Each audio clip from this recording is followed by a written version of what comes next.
I thought Letter to You was as good of a late career effort that you could possibly have as an artist. Is it a perfect album? No, it's not a perfect album.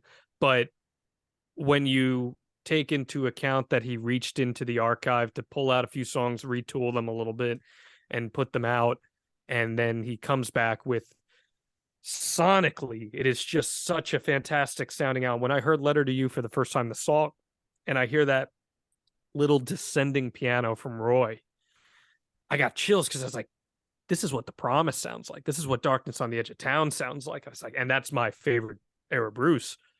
So when I hear that sound, sonically, it was just a tremendously put together record. And as we learned later, is because how they recorded it, they played it live, Hmm. which is just such an old school way of doing it. And I loved it. I was happy Bruce returned to that. I think it's a great record.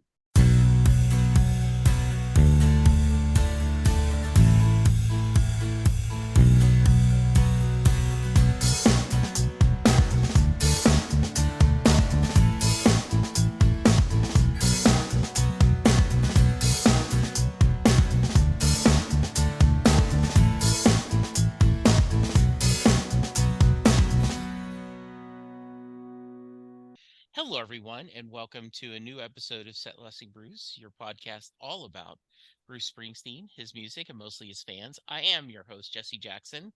We are continuing to count down to 1,000 episodes of Set Lusting Bruce, believe it or not. That's a lot of Bruce talk. Returning to the show is one of my favorite guests, Jon Alba. Jon, welcome. Oh man, that's so kind of you to say. I do thousands of podcasts a year, literally thousands. And I mean it when I say that the last time I was on was one of my favorites that I've ever done, period. Uh, Partially because you do a good job, but the other part just, do you need an excuse to talk about Bruce Right. Springsteen?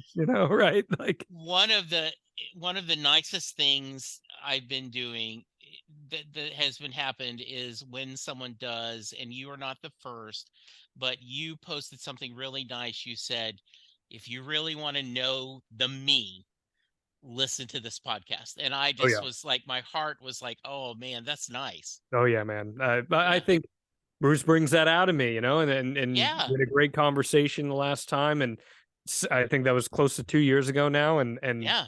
so much has changed in my life even since then. And Yeah.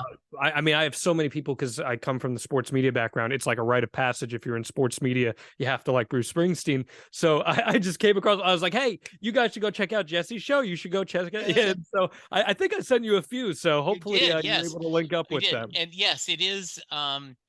We uh you might be the one who said that. If you're an East Coast sports writer, Yep. there's a 90% chance you're going to be a Springsteen fan. Yep. The other thing is, if you're from the East Coast, there is over 50% chance you discovered Bruce in summer camp, because I hear that story all the time. Either a counselor or a roommate Oh, or that's funny. someone had that. So, well, for those of you who maybe this is the first time you've listened to Jon, tell us a little about yourself. Yeah, man. I'm a sportscaster who's kind of done it all in that side of the industry. When we last spoke, I was an anchor at a station in Orlando, Tampa area. Ironic, given where Bruce will be kicking off the tour, and I'll be Exactly. there for that, and I can't wait for Yeah. that. But since then, I've expanded into the combat sports and lifestyle spectrum with video and audio podcasting on the Podcast Heat Network. I do some work with a streaming service called Fight TV now, so an emphasis on professional wrestling specifically, but I do lifestyle stuff, and I've just really kind of been all over the spectrum. And yeah, man, it's been quite the journey. I'll say that. And Bruce has been a big part of helping guide me in decision making and asking those deep personal questions of myself along the way. Did do you like do you miss sportscasting, the a wider range of sports, or are you kind of happy doing the lifestyle and the wrestling and the other MMA or whatever else you're Sure. covering?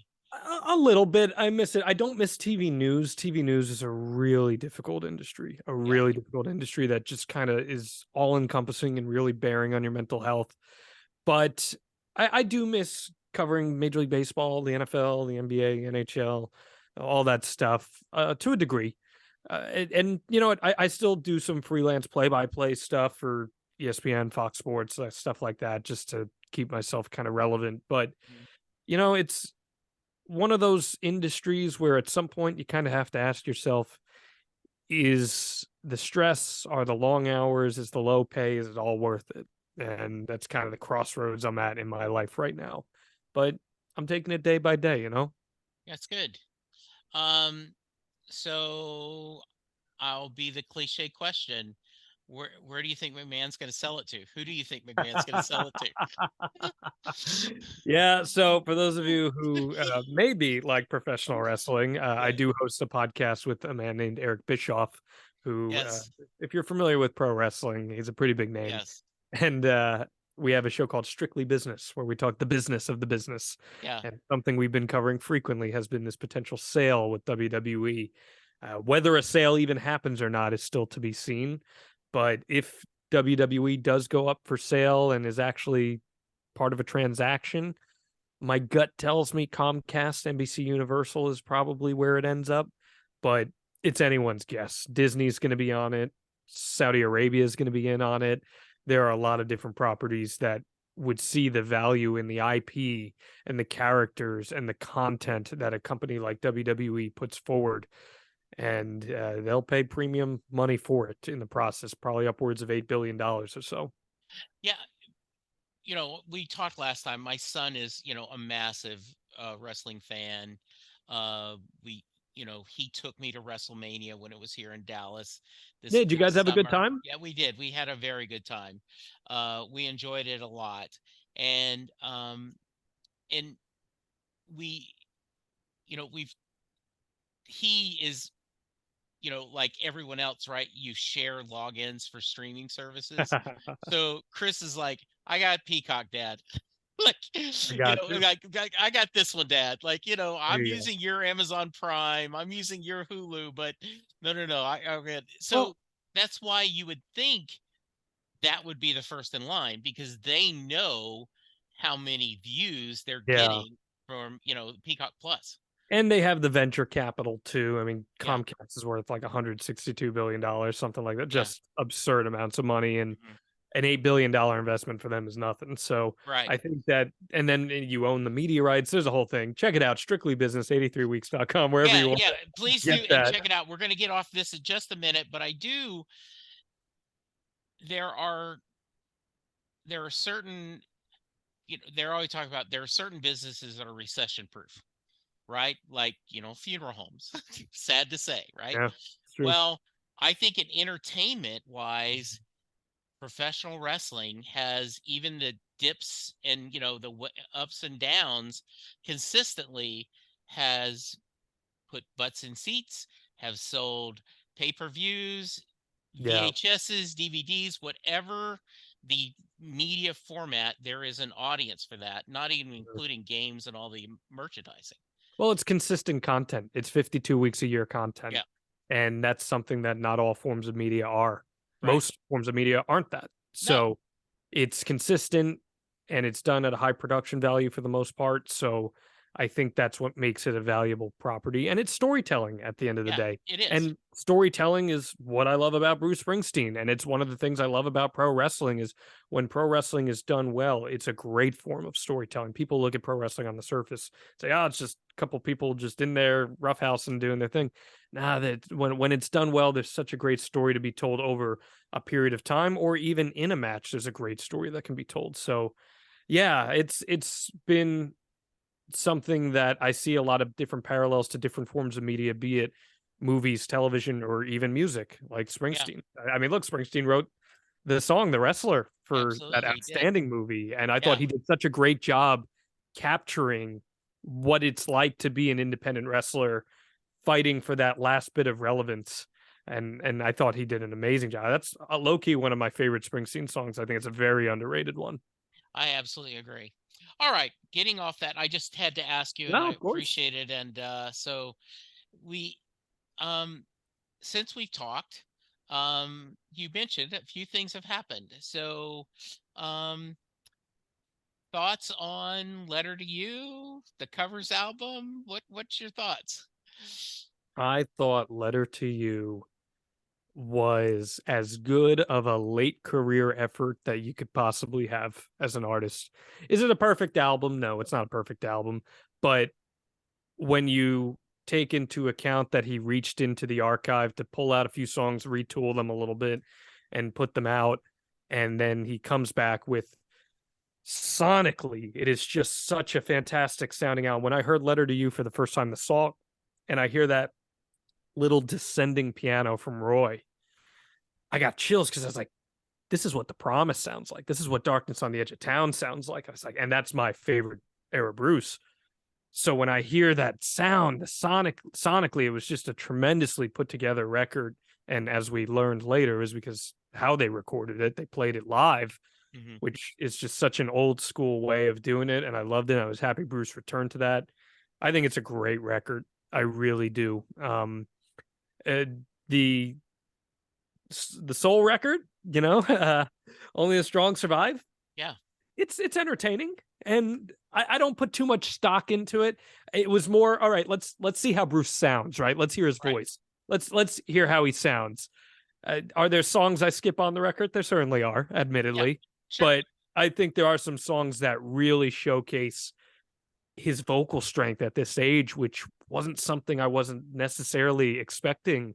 And then there are some songs on it that sound like they could be East Street Band songs. Soul Days sounds like it could be an East Street Band song, and his performance on What Becomes of the Broken Hearted, I think, is one of my favorite Springsteen vocal performances of the last 20 years. So there's certainly merit to be found on it. I hope he doesn't go too heavy on that record on the tour. A couple songs and I'd be happy. Um, I agree. There's a couple on these that I skip that I just don't care for. And I think that happens and everyone disagrees. Like a lot of people love Night Shift. I didn't like the original. I mean, I didn't care for the original. I mean, it's not a bad song. It's just not. But there are a couple of songs, you're right. Like you go, this sounds like a Springsteen song, Mhm. not just him covering it. And there's always, especially now that we have so much social media, there's always a percentage of people that just it sucks, right? Like just it sucks. You know, back in the day, Stone Cold never should come back. He sucks, right? You know. Did you get to see Austin's return in person? Yes, we did. How awesome is that? It That's was great. awesome, and That's Chris great. was so Yeah. happy. And it was just yeah, it was just a lot of fun. Yeah, that's And great. and so, but from my perspective, this what he wants to do it. Yeah. And Well, and Bruce has earned that right, right? exactly, John, right? Like Yeah, could you make an argument that maybe there's a little appropriation on some of it? Maybe there is, but yeah, you know, uh there's one gripe I have with the record, okay, and I understand that it wasn't his intention, so I'm not going to hold it against him. His intention, and he's gone on the record to say this record was made to showcase his voice, and he wanted to. It wasn't about musicianship. It wasn't about that. It was I'm going to push myself vocally, and I'm going to show you guys what I can still do, and I respect the hell out of that. My gripe is that I would have loved to have seen some of these covers reimagined a little bit.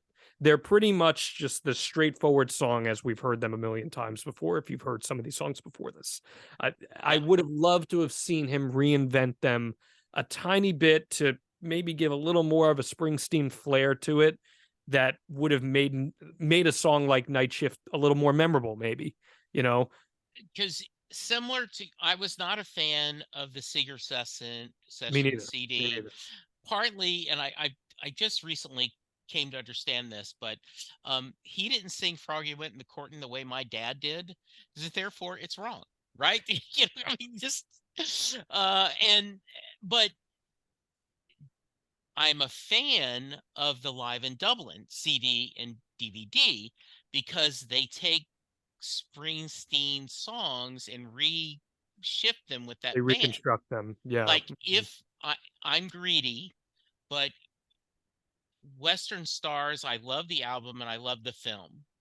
But give me six Springsteen songs with that band and that arrangement on that film, and I'm over the moon, Well, right? because you're hearing something so familiar differently for the first time. And Yes, perfectly. Yeah, that's kind of the specialty of that, right? yeah. Like If I Should Fall Behind, how it Hmm. is on the record, it's a good song on the record. But when Absolutely. you hear it rearranged live, especially like reunion tour stuff, Yeah. you're like, man, that is like a perfect song. Like, So it's just different. yeah. Um, you know, the so if he does other volumes, which I hope he does, because I Sounds think like he he's got is. fun, Mhm. I would love for him to do, just if I'm throwing out there, a country and western or something where he does take the time Mhm. to not just have one person doing all the instruments electronically or do that, and actually get together, bring in a couple people and do something a little bit fun. Yeah, rearrange them a little bit. Yeah, Well, y- like I don't know, I just felt there was some missed opportunity left on the table. Like think about his "Staying Alive" cover. right. It was "Staying Alive" is one of the most overplayed songs in the history of music, but when you heard him do it the way he did, you had never heard it before. It was hearing a song for the first time all over again, and that's like the magic. When you hear a song for the first time, and any song, I can remember the first time that I heard "Highway to Hell," and it was this transitional and transformative moment for me as a music listener, and it made me wanna go pick up a guitar. So, when you have those moments, they make songs memorable. And there's not much on Only the Strong Survive that I can say is particularly memorable. I've listened to it several times through, and I say, yeah, Bruce sounds pretty damn good on this thing. But it's not going to be something I'm going to be revisiting much past this next year, I don't see. And it's fun. Like, you're in a car, you're on a road trip, you can throw that in there, you Sure. can have fun. I was You brought up a great point. I remember, this is years ago to show how old I am. Um, the Bee Gees were on, like, either, I think, Phil Donahue, right? The Donahue show. And the audience, like, could someone ask, could you play a little bit of Staying Alive? Sing a little Staying Alive. And Barry made it like, okay, let me see if I can get the falsetto. And I remember rolling my eyes, like, "Ugh, why Mhm. would you ask for this? I mean, it's just overdone." But I love that version. And I've had a guy on the phone, on the podcast, who is a major BG fan. I love the Bee Gees. Yeah, and Love the Bee yeah, Gees. and he talked about, yeah, we had a fun discussion. Because we had a similar answer. When someone tells him, I don't like the Bee Gees, his first question is, have you listened to anything besides Saturday Night Fever? Right. And when Right. someone says, I don't like Bruce, I go, have you listened to anything besides Born in the USA? you Yeah. know? And that is, I mean, the Bee Gees, the harmonies and the Oh, songwriting of their early stuff is unbelievable. yeah, And yeah.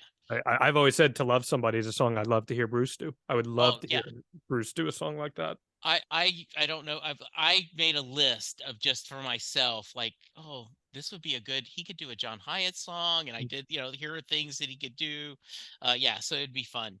Um, I We get the feeling, right, that, and we don't know yet. There's been some leak about the set list and what they've been practicing. My personal hope is that, we get two or three, maybe in a melody, or is that's the encores. I think would be a fun way to kind of leave us with Yeah. a solo "I'll See You in My Dreams" closing it. Yeah, you're saying 2 or 3 from the Only the Strong Survive? Yeah, yeah, Yeah, I mean, I probably see some combination of something like that. My yeah, because I'm like I said, I'm gonna be in Tampa, and I've been like putting yeah, like bets down with like friends and family yeah, about like exactly. what's Yeah, he opening with, what is he yeah, opening with, and right now the Jon Alba odds, yeah. in the clubhouse, the leader is Ghosts, Okay, uh, yes. followed by Badlands, Okay. followed by Do I Love You, followed by The Promised Land. So those Oh, are the okay. 4 leaders in the clubhouse. I would be a little disappointed if he opened this tour, the first full band E Street Band tour in 6 years. I'd be a little disappointed if he opened with a cover, but not that I'm going to be Yeah, disappointed. You know sure. what I mean? Yeah, It's just, yeah, but I would love to see a Bruce song, especially a song like Ghost, which he's only played on SNL and yeah, never other than that. yeah. I thought it would be Burning Train because it As, just as the sounds opener, like, yeah, really yeah. interesting. I that Okay. thought that's just that the keyboards and all that, but when I saw him do Ghost on Saturday Night Live and the sound was bad, and I It understand wasn't that. a great performance. No, it Yeah. wasn't. And but I could just see the band coming up and them starting that, and you hear his voice. Yeah, I hear the Yeah. sound of your guitar. We're gonna lose our mess. We're gonna It's that lose it. moment. It's that Yeah, moment right there when and that's the thing with music. Music is yeah, about moments, and especially when you translate that live and you create those moments, that is a moment in and of itself. I hear the sound of your guitar. It's silent, but down and then yeah, yeah. I that's mean, when the hairs start to raise, Jesse. that's when lightning strikes, Right. and that's what we do this. And so, um, I, I got into a little bit of a dust up with a couple of people online, one specifically, and I will not name who, but we're only gonna get 2 3 letter to you.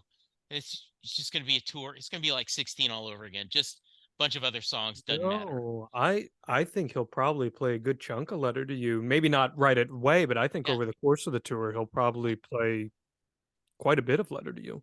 Yeah, I think if it works in the past, right? That um when he was doing the Rising, there was a lot of Rising. Mhm. When he did Magic, there was a fair amount of Lot of Magic. magic Yeah. Working on the Dream, they seem to drop pretty quickly. because he You know, realized it wasn't a yeah. great album, but that's But besides the yeah, but and then Wrecking point. Ball, he did Played a multiple lot of Wrecking songs. Ball, a Yeah. lot of Wrecking Ball. Mhm. And so but my pushback was it has been many, many years since they have toured. And there are hundreds, if not thousands, of people who have never seen the E Street Band Yeah. perform live. And so they're going to go. And how do you, as an artist, you find that balance of I want to make sure that my audience leaves happy. So I got to make sure my person that's seen me more times than they can count, and then the people that are Mhm. here, I want to hear Born to Run. I want to hear Thunder Road. I want to hear Badlands, right? So it's you mix it up, and I trust him. Yeah. He is a massive storyteller, and a live show to him is just another story that he's building. Yeah, and an artist always has something to say. Yes, That's what a performance is. A performance is an artist talking. right. And sometimes they won't have much beyond their normal, and other times they'll have something that they want to prove a point with. Yeah, So that's when you start to see variation. And you know what, man? Like, if you truly love an artist, you can get tired of hearing songs, but when you hear it in that environment and there's that energy, there's just something special about that. Like, for example, I went and I saw a Springsteen tribute band at the Wonder Bar a few weeks ago. It's actually when I messaged you. okay. I was just in such a Brucey Like mood. I'm I'm like, let's hit up Jesse. yeah, yeah, I love it. Let me That makes book me happy. myself on this podcast again. And the night was great. They were an awesome tribute band. And Dancing in the Dark came on. Dancing in the Dark, a song you've heard a bazillion times, right? Right. Dancing in the Dark for me is a song that over the last couple of years, even since I last spoke to you, has taken on totally different meaning for me, especially as I've kind of really battled some mental health struggles. Okay. You can't start a fire worrying about your little world falling apart. What a great line that is. And in such a poppy song, it's easy to overlook a line like that. Well, I went and saw this tribute band, and I am like up front, just shouting every word to Dancing in Yeah. the Dark. The guy playing Bruce pulls me up. He's like, I see you singing every word. And I sang that whole last verse. And it was like the most therapeutic, unbelievable experience of my entire life. It was truly incredible. So these songs that, yeah, you could say, oh, well, of course he's going to play Dancing in the Dark. He's going to play Bobby G. He's going to play. Man, when it's part of that experience and it's part of that shared energy with everyone around you and the performer, it's still special. It's still very special. John, couple examples. That's a great experience. I love that. Um, you know, one of my best friends, Sam, is a little bit of that cynical guy. Like, I want him to take Born to Run out of the mix and put something else in, right? Like, he says, the River would have been a perfect album if he had gotten rid of half of it, but only the half I pick. He's that kind of Sure, of guy. course, of course. And he said when um, we were in Houston and the Flores brothers had a sign, I busted my brother out of class. Can we sing, No Surrender with you? And Bruce brings him up. And afterwards, Sam said, I was rolling my eyes. No Surrender again. Now, I personally love No Surrender Mhm. because when I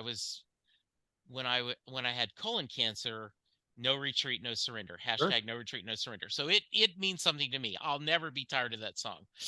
But when Sam saw those two teenagers, maybe college age, knowing Experience that. knowing every word, Yeah. singing on stage, and he said, that is a definition of joy. Yeah. That you never know. I had someone on the podcast who said, Jesse, I I've heard Born to Run live so many times. It's hard for me to get my juices going. And I said, I hear you, but think about someone in that stadium or that auditorium, at at least one, but probably more, have never seen Born to Run live. Yeah. Well, This and is their first time.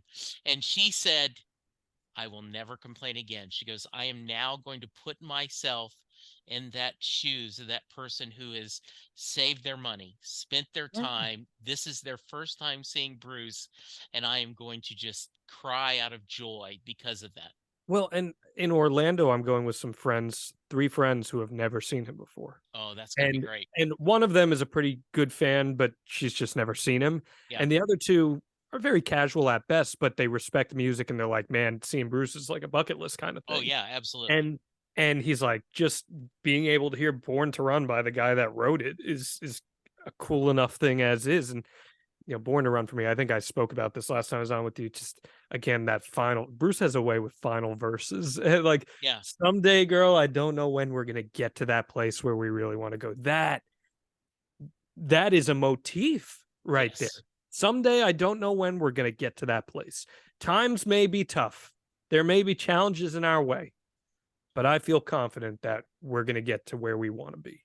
That is such a great message, and that's a message that can resonate with anybody, whether they're hearing that song for the first time or they're hearing that song for the thousandth time. I was in Asbury at Light of Day a few weeks ago with Jim Rotolo from East Street Radio, and we were having a conversation similar about that. It just there are so many songs because I'm being a smartass. I'm like, all right, Jim, when's he gonna play Roll the Dice for me? Like all this kind of stuff. He's like, yeah, but man, there's gonna be those songs that people want to hear because even after so many times hearing them, they're still gonna connect with them, and that's the magic of a show, right? When an artist connects with their audience and an artist makes their audience feel something. That's why I love pro wrestling because a great pro wrestler knows how to make the audience feel with them. Hulk Hogan, say what you want about him as a person. I've got plenty of things to say, but in the 80s, he had thousands of Hulkamaniacs running around because they felt with him overcoming the odds. And that's the same thing that a great musician does too, where they draw that audience in and create that bond, that connection. And that's the specialty that you just can't replace from live music. So Chris made me watch some of that documentary on The Undertaker. Back to Oh, wrestling the for a few the minutes. multi-part one. Yeah. Mhm. And I'm a casual fan by far, right? I think we talked about last time.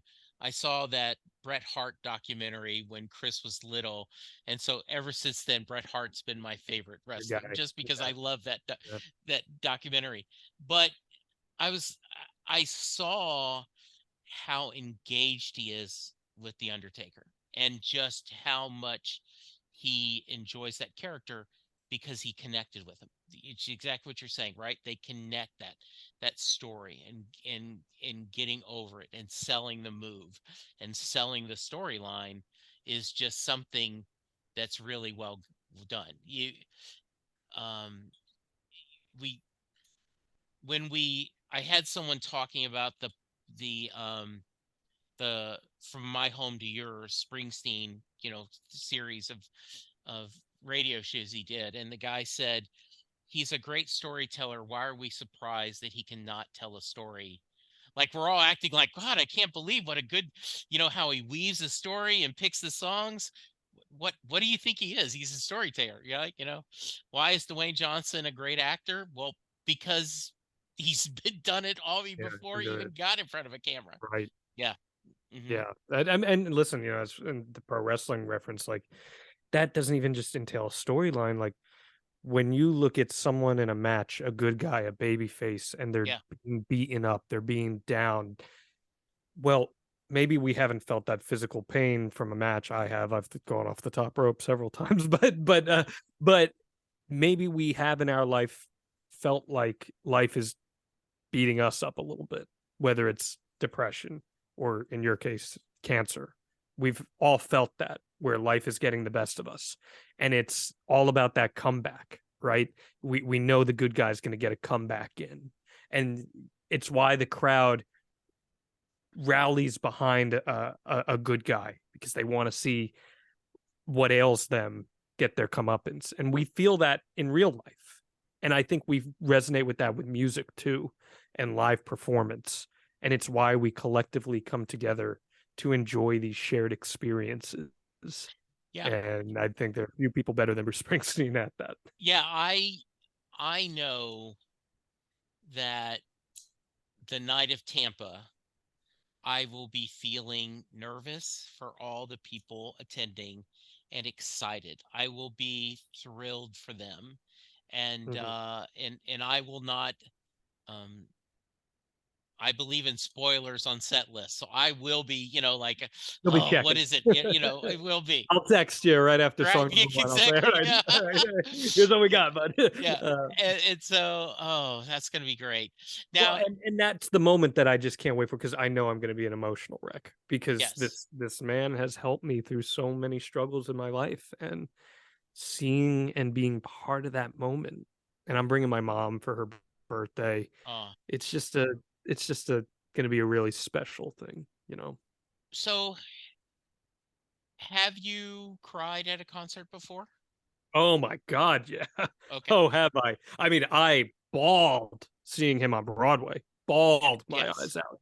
And I can tell you the precise moment that it happened too. Okay. It was dancing in the dark as he started saying, worrying about your little world falling apart. And he's bringing his strumming up. He's getting heavier. And then he transitioned seamlessly into Land of Hope and Dreams. And it was in that moment. I had never felt something like that at a concert before. It was like there was a literal ghost prying the emotion from my body. It was amazing. And there have been a few other bands that I've definitely teared up with too. There's a band called the Menzingers that are very Bruce influenced, that are a little punkier. I'll have to send some stuff your way. They're outstanding, lyrically, just unbelievable stuff. That I've been at their shows and I've absolutely wept. So, and it's I'm not afraid to admit it. It's No, like no. Well, because I was gonna um when we had some family problems Mhm. and I had played Land of Hope and Dreams as a way Yeah, to kind of cheer people up. And the first time I heard Land of Hope and Dreams live after we it had got used you. that, it got to me. Yeah, Um, I have a good friend named Sarah Hickman who retired in the music business. She lives in Austin. She's, a singer-songwriter, had a long career. And then during the pandemic, she realized she still had music to make. And so she started touring again. And she was the first show I went to after the pandemic. So Lynn and I were there with our masks, everyone, every other seat, and hearing her sing, I I'm losing it now. yeah, Because it's like we're here. We're together listening to live music yeah. was just something. Um when I saw Brian Wilson when he did the Pet Sounds tour, Hmm. and he seemed so happy. I was teared. I Yeah. think February 10th, I know the over and under at least 4 of me crying during that show. I Well, just, you know, I get that. I get that. So for me, it's I'm gonna cry from just the emotion of being there that's first, what I mean. but Yeah, but exactly. then it's gonna be okay. Now let's micromanage. If he plays certain songs, I Yes, will cry because like yes, yes. I told my mom the other day, I go, Ma, you rehearsed some Tunnel of Love stuff the other day, Yeah. and because Tunnel of Love the last year and a half has like changed my life, and I go, you Why ready? why Because has it hit you so close if you want to share? yeah, no, And of you can course. keep it vague if you want. Yeah, no, no, no. I mean, I'm happy to. I went through a couple really bad breakups in the last 3 years, and Tunnel of Love was an album that I never got. I never understood it. I recognized that there were good songs on it, but I never got it. And then when you experience these things, similar things to what Bruce did, not quite at the level of having a marriage fall apart, but I had a relationship that felt like a marriage fall apart. And when you experience that, and you hear someone sing about something so close to what you experienced, that's when that light goes off. And you say, "Oh, I get this now." And that's why I think a lot of people don't love Tunnel of Love if you're like a casual Bruce fan because you're like, this is some pretty heavy stuff he's singing about. If you even take the time to realize what he's singing about, which let's be real, a lot of music fans don't. They like the rhythm, they like the melody, and that's good enough for them. But then I hear a song like Two Hearts, and I'm like, oh, or not Two Hearts, sorry, Two Faces rather. Yeah. Um, um, Two Hearts is another great song, but totally different. Yes, I know what you're saying. Yeah. Two Faces rather. Um, and I'm like, oh my god, I met a girl and we ran away, swore I'd make her happy every day, and how I made her cry. Two faces of I. Like, oh shoot, I felt that, and then Brilliant Disguise was like a transformative one for me. Direct correlation to a relationship that I had fall through at my doing and my own realization. So that album has taken on a lot for me personally. And I know if I hear some of that stuff, then it's gonna really hit hard. Ain't Got You is my most so I did my Spotify Wrapped this past year. I was in the top 0.01% of Springsteen fans on Okay. Spotify, I think it was, which is just illness at that point. But Ain't Got You is my number one Springsteen song that I listened to this Oh, past how year. funny. And that's like a song that caused Stevie and Bruce to like fight. Right. Um, but there's such a I love the last verse of that song. For some reason it just hits me. Um, so I think if Tunnel of Love were to come up, I would cry. I've never heard Backstreets, and Backstreets is a song that would send me into tears. Roll the Dice. I think I mentioned that to you last time I was on here. There's just something about that song that's like uplifting but also heartbreaking that I Yeah. love about it. And then I think I mentioned this last time. I've still never seen Rosalita live, which is Wow. just insane. And I've seen him Yeah. almost 2 dozen times at this point, and I've never seen Rosalita. So I've said this a couple of times, and there are people that prove me wrong because I've had like a 19-year-old tell me Tunnel of Love's his favorite album. Uh, Interesting. but That is a I, very, yeah, very in tune 19-year-old. I'll yes, tell you that. because I always say you either need to have had your heart broken a couple of times, Yep. or like in my case, I have been married. I have been a relationship with one person since 1980. Linda and I Wow. started dating in 80. We got married in 84, and we're still Congratulations, together. man. That's awesome. And so it because it there is some adult themes. I know he talks about the river starting to do adult themes, but Tunnel of Love. Oh, And then yeah. I remember that I was listening to Lynette Carella's short-lived Springsteen podcast, and she had someone on there who said that when he had cancer, he would play All That Heaven Will Allow over and over again because of the line, "Now some may want to die young, man, young and gloriously. Get it straight now, mister. Hey, buddy, that ain't me. Because I Mm, got something on my mind, yeah, that sets me straight and walking proud, and I want all the time that heaven will allow." that's great. Yeah. To, Yeah. you know, Wow. yeah, when you think about it, because it's, it to put that, and so that was on my playlist when I was fighting cancer. So I've never heard it live. I would lose that too. I mean, it Yeah. would be now if I was the priest, I'm not going to cry. I'm just going to lose my blank, That's another right? one that would make me cry. Yeah, If I was a priest, would yeah, make me cry. yeah. I mean, I'm just going to be so excited. Yeah. Yeah. I remember when Chris and I were up the last time I saw the band live, Mm, was up in New Jersey at one of those MetLife shows. They did like the three of them. We were at the second at one. 2016. Yeah, Yeah. and they did um they did they had the strings, which was just really amazing. And God, why am I drawing a They blank? opened with New York City Serenade. Yes. That those shows, every three Yes. of them, they did. Yeah. Jack of all trades. They did Jack of all trades with the Oh. string. That, because it always makes me think of my stepfather. And Oh. so, Okay. because he was that Interesting. kind of guy. Interesting. So yeah, so that's great. I Yeah, I think very Tunnel for me, I know I gave you like a very log roundabout yeah, answer, but Tunnel for me is the I've gone through some stuff album, yeah, and I think now that I can say that in my yeah, life that I have experienced some degree of emotional trauma, and it's okay to talk about that stuff, that yeah. maybe go through that, to find someone who's written about those, and that's one of the reasons I really resonated with the Menzingers and Gaslight Anthem specifically hmm too. Very, very similar in that sense. When someone writes about experiences that are either very similar or like remarkably close to what you've gone Yeah. through, you just connect with it at a totally different, intimate level. Well, and there is there is something about Bruce finding you where you're at. These songs become what you need at this time in your life.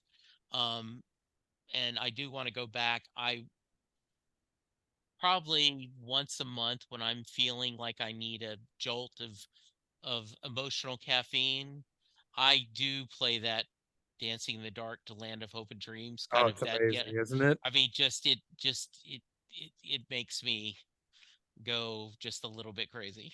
Yeah, it's So amazing. yeah, It's yeah, sonically, and that's one of the most incredible examples of using sonics to and dynamics to just elevate the gravitas of a performance. It's an amazing, again, moments. That's what yeah. everything's built around. So I was lucky enough this summer. They had a very small but great exhibit up at the Woody Guthrie Museum in Tulsa, from the Springsteen archives. Oh, cool. And one of the things was a kiosk, and it was a game. You could it picked you could pick the decade, and then it would show you five different concerts. You would pick the concert, it would show you the set list, and then would give you like 10 or 12 songs to choose, and you would get to pick what would be the encore, and then it would come back and tell you whether you were right or not. Oh, But what was fascinating is they showed him in his barn, and he talked about building a set list and building an encore. And he said, and he had his guitar and he started strumming. He goes, and this is in this key. So the next song I want it in a key that fits that. So that hmm, when we roll, and I'm thinking of that, right? That Dancing in the Dark, and all of a sudden you're right, it's changing it, and it morphs the same hmm. way special effects have someone morph into another person. It goes into that Land of Hope and Dreams, and you're Yeah, just like, what, how did that happen? it crossfades right into it perfectly. Yes, really tremendous because it's the same key that he's playing Yeah. it in, and Yeah. just the way that he's able to merge it. But again, it's also dynamics are a big part of it. Where yeah, he's playing "Dancing in the Dark" pretty much straightforward acoustically as he does, and Yeah. then it's as the lyrics start to take on a little more meaning. You can't start a fire worrying about your little world falling apart. He's increasing the strumming and he's getting louder with that. He's getting louder and it's building and building and building and building and building. It creates that moment and then the transition perfectly into Land of Hope and Dreams. It's master artwork from an artist. And that is one of my favorite Springsteen moments ever captured on record, quite frankly. Yeah. And it is, and he makes it look so easy, which is the way you, you know, it's supposed to be, Well, he right? got a guitar and learned how to make it talk, so it's There he did. There he did. Yes. Um, so you said you got tickets for 3, right? have 3 Yeah. shows on the docket so far. Okay. And you're tempted for Tulsa. Well, you and I just before we started hitting record, Yeah. I was like, huh, with the prices of some of these other shows, I could Yeah. buy a ticket, buy a flight, buy a hotel, and it'd be cheaper than what I'd be paying to see some other stuff. So that would be a temptation. The show that I really want to hit that I don't have Yeah. tickets to is Mohegan Sun Yeah. because I had a chance to go to the Mohegan Sun shows at the end of the High Hopes tour, but it was lining up with work and I couldn't take off work yet. So I had to pass. And the set list of the last night of the High Hopes tour might be the craziest Bruce Springsteen set list Right. ever. And he opened with Roll of the Dice because, he's a gimmick and it's a casino. So I'm like, Right. John, if I am putting myself in position to succeed, seeing him at a casino is about the best shot I got of him playing Roll of Yeah. the Dice live. My luck, I'd go and he'd play roulette, which I've actually seen him play roulette. Yeah. Yeah. But uh the tickets for that are insane. I mean, like $500 is the cheapest ticket just to get you in the building. And Yeah. if there's one thing that I can say that I'm a little disappointed in, it is how all of this has gone down with the tickets and the pricing. And listen, he is a premium act, just like Taylor Swift. There's no doubt about it. They are premium concerts that people will pay a lot of money for. There is demand there. But just seeing how real, authentic, diehard fans were cheated out of having these amazing experiences is unfortunate. It's really unfortunate. I got lucky that I'm getting in. I don't have great seats for any of the shows, but I'm in the building, so I'm excited about that. But I wouldn't have been able to afford premium ticket prices. It's just not doable. No, in fact, um I jumped the gun on Tulsa. Like I bought them an opening when they came open. And now then, we're under 200 a seat, but it's in the upper level. And now you see those are going, really cheap. But um it is it is a shame. I am curious. You would think he's going to do another leg. That's what the rumor is. He has missed cities that he always goes to. So you would think that they're planning that. And Yeah, I hope they so, announce that stuff soon because yeah, you're running out of time here. yes. And so I have I am married to a wonderful saint. Um and she's like, I understand. We usually do a fall family vacation. Mhm. And she goes, I understand. If we can work the family vacation between you seeing Bruce one more time, we'll make it work. But that's the priority. This is the Bruce. This is the year of Bruce. There you And go. so, and yeah, and that's why, um, when my buddy had an extra ticket for the suite, he said, if anyone needs it, he's let me know. And so I went to her and I said, it's way too much money, but it's Valentine's Day. You've been a doll. You like these other people. And she's like, yeah, let's just go ahead and pull the trigger, Oh, Yeah. that's great. That's Yeah. all. So, what else do we need to catch up on? This has been fun. And I will have you back for concert reviews. Oh yeah, Yeah, of right. course. I gotta hear Of some of course. these. Yeah, I think it's No, great you're taking your mom. Yeah, we're going to 2 of those shows together. It's gonna be really nice. We were gonna go to Newark together as is, and then I surprised her. When I bought the Tampa ticket, I bought 2. I wasn't sure at first if I was gonna bring a friend or what I was gonna do, and then, a few months into having, I said, "You know what? I'm gonna bring my mom because that's just something we've really bonded over the years, and I just warned her up front. I was like, "Mom, I'm gonna be an emotional blubbering mess this entire show, so you have to deal with that. You have to be prepared to deal with that." And Right. she's like, "I can do that." No, man, it's just an exciting time. It's an exciting time. I'm happy that it seems like everyone is healthy, everyone's ready to go, and my expectations, I'm curious to see how much energy he has. That's going to be something I'm going to be paying a lot of attention to because that is part of the magic of a Bruce show. I'm excited to see how much they vary the set list. It's going to be special. It's going to be special, and it always makes you wonder, is this the last time? Is this the Yes. last grand scale tour? Bruce is going to be releasing music 50 years after he's dead. So I'm not Right. too Yes. concerned about that, but the demands of live large scale touring, they take a lot out of you. And it's not just him. He's got a huge band with members who play an integral part to that sound. And I'm very happy we're getting the extended band on this tour. That I am excites me too. quite a I bit. am excited about the horns and the backup singers and everything. I love the E Street Orchestra.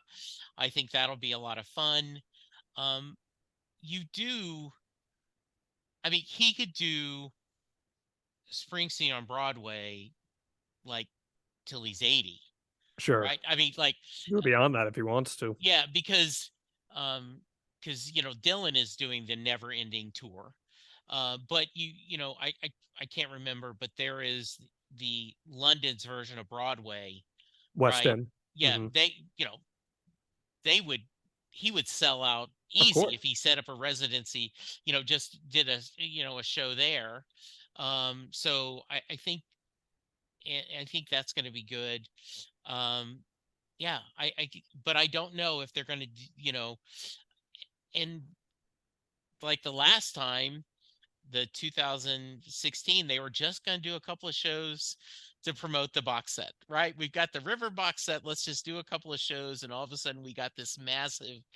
So I hope they tour as long as they're having fun, and I'm going to be there every time I can. Yeah. I think he's yearning to play. I think Yes. he's excited to get out there, and he's very reserved publicly, but I know there's a fire that he enjoys doing the Western Star stuff. He enjoyed doing the soul cover album, but playing his music and telling his story and having that connection with the crowd that I've referenced 1,000 times in this conversation, it's an adrenaline rush that you can really only get from few things. So it's going to be really, really something that I value every time from the moment that he steps on stage to the moment he steps off. And I want to say this to your listeners. This is something that I really tried to be cognizant of when I go to live shows because I think live music is just the best thing in the world. I don't think anything touches live music. I have a rule for myself for every show I go to. I allow myself one picture that I take with my phone at the show. Then the phone goes in my pocket and it doesn't come out because I just take that experience in. And I want my memories of those shows to be what my brain remembers. I don't need it to be coming from here because if it comes from here, I didn't see it. I saw it through a lens. And I encourage a lot of your listeners to really think about that. There will be thousands of other people taking pictures and videos, but experience that show for yourself. I used to often, when I would go see Sarah, I would be the guy writing the set list down. Mhm. So I could go on Facebook and, hey, I was at Sarah's show last night and here was the set list. And I decided that there are people doing that. I don't have to for Bruce. I Nope. will be able to get it. And so I think that is a really good, and I hate it sounds Zenish, but be in the moment. No, Yeah, right. Because how can you appreciate the connect? fact. How can you Exactly. connect, Jesse? How can you connect if there's a screen in front of you? Yeah. How can you connect? You can't. Yeah. And I've seen it firsthand with friends and family too, who have spent entire concerts on their phones. It breaks my heart. It breaks my heart. That is, especially if you're paying all that money. I mean, that Yeah. alone, like go experience it, and other people will do that stuff. If you want to take a couple pictures just for your memories, go for it. That's Yeah. fine. Exactly. But Yeah.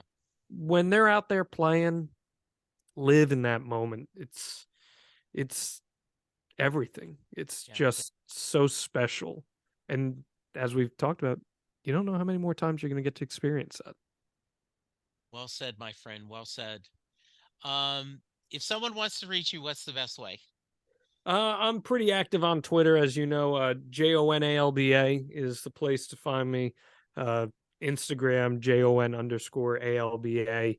And I want to plug this if you don't mind. I've Please. got a media school. This is actually something I started that I haven't talked about. It's a one-on-one consulting program Ah, that for anyone who is an aspiring content creator, podcaster, maybe you want to go into TV, or you're a writer, like an editorialist, columnist, journalist. I do one-on-one sessions for coaching. I love coaching. Coaching is something that brings me a lot of joy. I've been mentoring people inside journalism for years, and for a pretty affordable rate, in my opinion, compared to what you'd find out there for some other services. You can get different sessions with me where we go over your work, or if you don't have any work, I teach you how you can get yourself involved.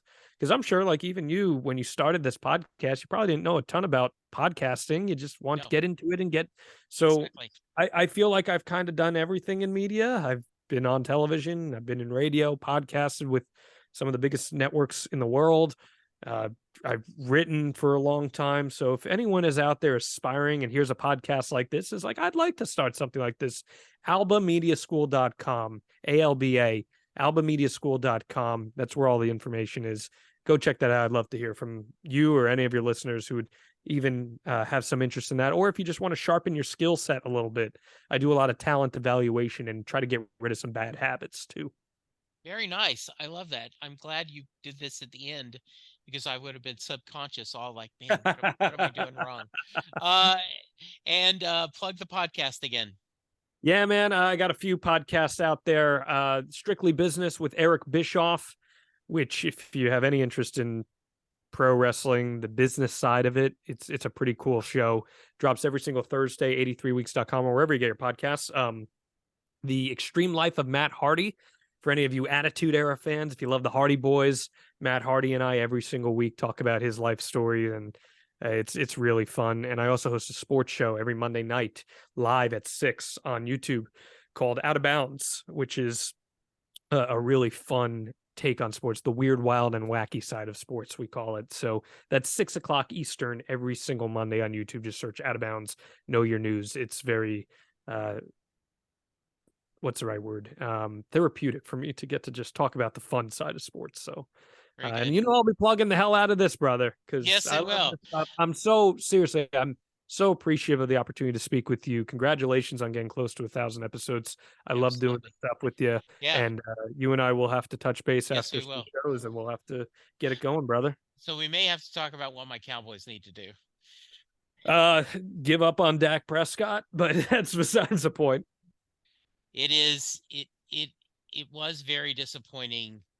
I was set to lose. I could understand San Francisco, but for the throw the two picks just broke my heart. You Dak know, deserves the flack. and then Pollard hurting himself, I know hurt as well. That's because we overpaid Zeke, and we've got so it goes back to Jerry Jones. It's just it's Jerry. So yeah. You said it, brother, not me. Yes, I know. I actually have a T-shirt they were selling him. It's Jerry's fault that I I would like wear that. I after like every that. loss. I Yes. like that. All right, John. Thank you. We will talk again. Hang tight, Can't wait. listeners. Go check out all this work from John. I'm going to go check out the media school too, because it's always good to learn and to improve your skills. But for now, be safe, be kind, and we will talk to you soon. Goodbye. There we go. Another episode. I'm about to go through a couple of things where you can reach me and give me feedback. So if you want to skip this, I understand, but I do hope you check it out every once in a while. I'm available on Twitter at Jesse Jackson DFW. The show is available at SetListingBruce. You can send me an email, setlistingbruce@gmail.com. You can send me a voicemail at 469-249-2442. I am currently doing a few other podcasts. Perfectly Good Podcast, John Hyatt from A to Z, where Sylvan Groth and I discuss every John Hyatt song in alphabetical order. My Babylon 5 podcast is Last Best Hope for Conversation, where Lou, Karen, and I discuss every episode of Babylon 5 in chronological order. I still am doing Next Stop Everywhere, the Doctor Who podcast with my brother in time, Charles Skaggs. And then finally, How Many Podcasts, the only podcast on the internet that counts, where my buddies and I discuss pop culture. You can go to our Patreon page and support the podcast for as little as $1 a month. You can go to our Facebook page, like, and please go to iTunes or wherever you get your podcast and leave a 5-star rating and review for all of the podcasts that I'm doing. It's okay if you don't listen to them, but if you subscribe and rate, it really will make my day better. Thank you, and I will talk to you soon.